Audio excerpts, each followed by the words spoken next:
not green texting because it would be unintelligible. I'm from a Central American shithole that was occupied by gringos some decades ago. The USA had many military bases in the country and a couple of prison facilities.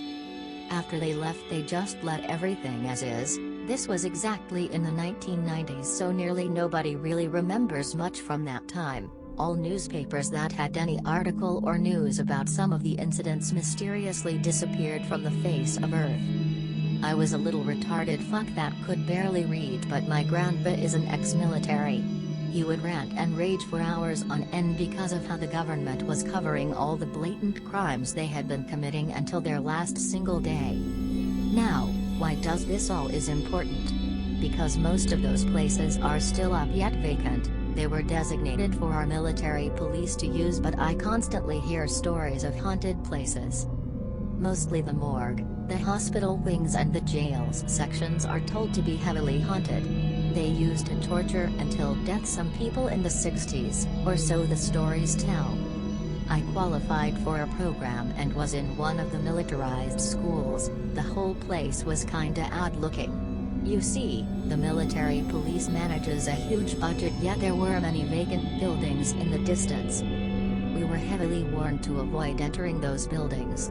They made up the excuse that it was because of mines, explosives and other dangerous devices hidden everywhere. But after a couple weeks there happened a couple of spooky incidents with some of the recruits that constantly ventured in those old dragged-down buildings. Specifically speaking, one of the recruits was completely cut off from the program because he wouldn't sleep. He barely slept 2 hours a day long after the constant hazing ended, and one night he simply went completely ballistic. He would scream and screech horribly about the shadow people and feared for his life. He was wrestled into cuffs and later put on straps in the little hospital wing of the school. This other guy also went completely crazy and wouldn't stop seeing the little girl, a shadow of a girl that was constantly creeping on him. This one took many weeks to be outed, since at first we just thought it was some sort of perverted joke, but he went completely insane after a while, just like the other guy.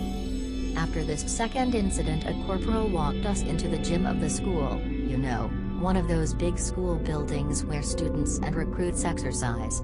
The corporal and the lieutenant talked us in a very serious and not threatening tone, which was pretty spooky considering this was the first time we ever talked with them without getting screamed at. From what they told us, we were completely forbidden to go near the abandoned buildings. When the lieutenant left, the corporal straight out told us the whole place was cursed and that those buildings were some kind of hub for North American prisoners of wars and other enemies. They would torture or do some other horrible things to them.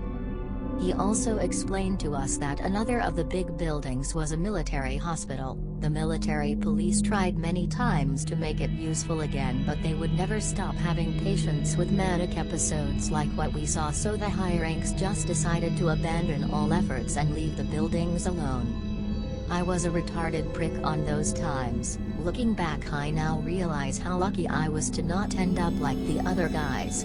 I don't know what happened in those places nor if any of the stories were true, but that was really creepy. Luckily, the school was moved a couple years later. From what I remember, all of the buildings on that zone were blasted to the ground and a new base was set up a couple kilometers further. The whole zone is part of a natural reserve now, guarded, but the entrance is guarded by the military police, so nobody can walk in even on accident. I constantly hear tales about shadow people in the jungle and mythical animals. They could be true, maybe not. It's all really hard to know because you can't outright go into the jungle with a video camera without getting hazed by the military police or the rangers. Keep in mind we are a third world shithole and people get killed over here just by looking wrong at self-proclaimed cartels. The police are well-known thugs that can land you in jail for the same offense, so I can't really back up anything of what I said. All this being said, stay sharp when visiting Central American's jungles.